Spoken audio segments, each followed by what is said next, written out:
Episode number 120. Fly at me again. I rather liked it, said Laurie, looking mischievous, a thing he had not done for a fortnight. No, thank you. I'll do it by proxy, when your grandpa comes. Don't tease, but go home and rest, for you'll be up half the night. Bless you, Teddy, bless you. Jo had backed into a corner, and as she finished her speech, she vanished precipitately into the kitchen, where she sat down upon a dresser, and told the assembled cats that she was happy, oh, so happy. While Laurie departed, feeling that he had made a rather neat thing of it.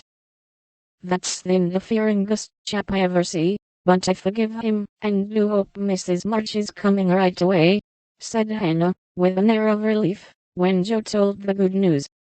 Meg had a quiet rapture, and then brooded over the letter, while Jo set the sick room in order, and Hannah knocked up a couple of pies in case of company unexpected. A breath of fresh air seemed to blow through the house, and something better than sunshine brightened the quiet rooms. Everything appeared to feel the hopeful change. Beth's bird began to chirp again, and a half-blown rose was discovered on Amy's bush in the window. The fires seemed to burn with unusual cheeriness, and every time the girls met, their pale faces broke into smiles as they hugged one another, whispering encouragingly, "Mother's coming, dear. Mother's coming." Everyone rejoiced, but Beth. She lay in that heavy stupor, alike unconscious of hope and joy, doubt and danger.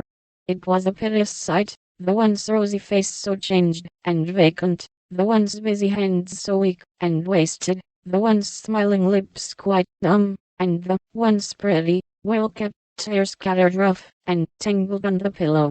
All day she lay so, only rousing now and then to mutter, "Water," with lips so parched they could hardly shape the word.